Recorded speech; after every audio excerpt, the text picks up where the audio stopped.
परिणाम देखे जा चुके हैं और कॉम्बिंग ऑपरेशन में पुलिस कमिश्नर भी शामिल हो रहे हैं। अगली खबर है ग्वालियर से, जहां घने कोहरे के चलते विजिबिलिटी 500 मीटर से भी कम है। तो वहीं कोहरे के चलते रात का न्यूनतम तापमान 8 डिग्री के नीचे पहुंच गया है, जो सामान्य से 1 डिग्री कम है। वहीं ग्वालियर चंबल अंचल के मुरैना, भिंड, दतिया, श्योपुर में जिलों में 8 डिग्री के आसपास रात का तापमान बना हुआ है। सर्द हवाओं के चलते जहां ठिठुरन बढ़ रही है, तो वहीं उत्तर भारत की ओर से आने वाली हवाओं के चलते आने वाले दिनों में सर्दी और सितमगर बंद कर टूटेगी।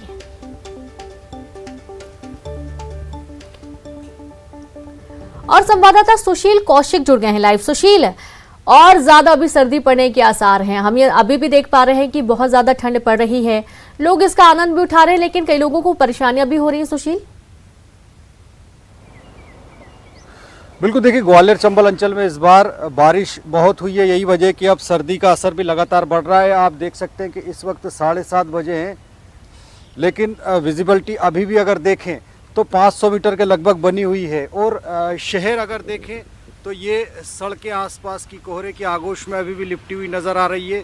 लोग भी आ रहे हैं दूर दूर से, इन्हीं से बात करते हैं। सर, इस बार की सर्दी किस तरह की सर्दी है? इस बार जो सर्दी पड़ रही है, कोहरा हुआ है आज पहली बार। ठीक है, सर्दी अच्छी है, अच्छा मौसम है इस बार। लगता है कि सर्दी ज़्यादा पड़ेगी इस बार जिस तरह से बारिश हुई है। हाँ, राम जी की कृपा है, जो कुछ हुआ। राम जी की कृपा। आप देख सकते हैं कि सर्दी से बचने के लिए किस तरह से सुबह जो लोग निकल रहे हैं वो गर्म कपड़ों में लिपटे हुए निकल रहे हैं। अभी भी आप देखिए सूर्य निकल रहे हैं, लेकिन विजिबिलिटी अभी भी इस सड़क पर देखिए, ये शहर की एक सड़क है, यहाँ पर 500 मीटर के लगभग विजिबिलिटी 500 मीटर से भी कम नज़र आ रही है। यानी जो सुबह का वक्त है उस वक्त भी जो वाहन चालक है उनको अपनी गाड़ियों की हेडलाइट जलाकर जाना पड़ रहा है, क्योंकि विजिबिलिटी कम होने से हादसों का डर बना रहता है।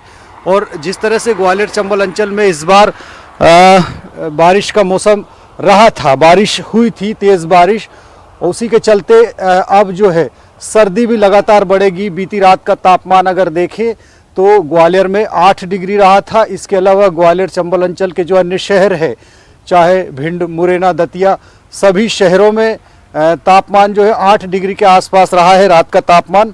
और मौसम विभाग का कहना है कि आने वाले समय में लगातार जो सर्दी का असर है वो असर अब धीरे धीरे बढ़ेगा, क्योंकि इस बार जिस तरह से बारिश हुई थी ग्वालियर चंबल अंचल में, ग्वालियर में अगर देखें तो रिकॉर्ड तोड़ बारिश हुई थी। सामान्य से करीब 10% ज़्यादा बारिश हुई थी ग्वालियर में, 900 मिलीमीटर के लगभग बारिश हुई। तो इस बार मौसम विभाग का अनुमान है कि सर्दी भी उसी अनुपात में ज़्यादा पड़ेगी।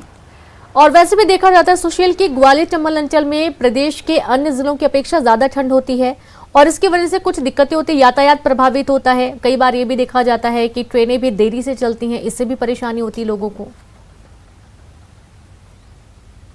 बिल्कुल सही बात। देखिए, गर्मी ठंड का जो असर है सबसे ज़्यादा मध्य प्रदेश में अगर होता है तो वो ग्वालियर चंबल अंचल में ही होता है, क्योंकि ग्वालियर चंबल अंचल एक तो मध्य प्रदेश के उत्तरी इलाके में है, दूसरा दिल्ली के सबसे नज़दीक है। तो हिमाचल और कश्मीर की जो बर्फबारी होती है, सर्द मौसम जो होता है, उसका ग्वालियर चंबल अंचल में असर होता है। और निश्चित तौर पर दिसंबर महीना जब शुरू होता है तो कहीं ना कहीं कोहरा होता है, और कोहरे के चलते जो आवागमन है, चाहे सड़क यातायात हो या रेल यातायात हो, सभी प्रभावित होते हैं। यही वजह है कि कोहरे के चलते ट्रेनें लेट होती है। उत्तर भारत से आने वाली, खासतौर पर दिल्ली और पंजाब, हिमाचल, कश्मीर की तरफ से आने वाली जो ट्रेनें हैं वो लगातार लेट होती है, असर पड़ता है। तो अब निश्चित तौर पर दिसंबर का महीना अपनी सर्दी के लिए ग्वालियर चंबल अंचल में जाना जाता है।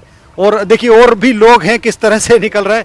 सर, सर्दी इस बार जो है अच्छी है। आपको लगता है कि कोहरा इस बार लंबा चलेगा? बहुत लंबा चलेगा। जो अभी ऐसी सर्दी लग रही है उसके हिसाब से लग रहा है सर्दी काफी अच्छी चलने वाली है। सर्दी ज्यादा रहेगी जी। तो देखिए, आप जो मॉर्निंग वॉक के लिए भी लोग निकल रहे हैं, किस तरह से वो अपने आप को सर्दी से बचाने के लिए जतन करते नजर आ रहे हैं। आप देख सकते हैं कि करीब 7:35 पर ये नज़ारा है सड़कों का कि विजिबिलिटी अभी भी अगर देखें तो 600 मीटर के आसपास बनी हुई है। तो निश्चित तौर पर जो उत्तर भारत की ट्रेनें हैं वो भी धीरे धीरे अब लेट लतीफ होने लगेगी, क्योंकि दिसंबर महीने में सबसे ज़्यादा ठंड और कोहरे का असर ग्वालियर चंबल अंचल के साथ उत्तर भारत में रहेगा। जी बिल्कुल, बहुत शुक्रिया आपका सुशील, तमाम तस्वीरें दिखाने के लिए और जानकारी के लिए। तो आप ये देखिए कि बहुत अच्छी ठंड पड़ रही है, और इस ठंड में कई लोग तो इसका आनंद भी उठाते हैं, लेकिन कई लोगों को कुछ दिक्कतें भी देखने को मिलती हैं। छिंदवाड़ा में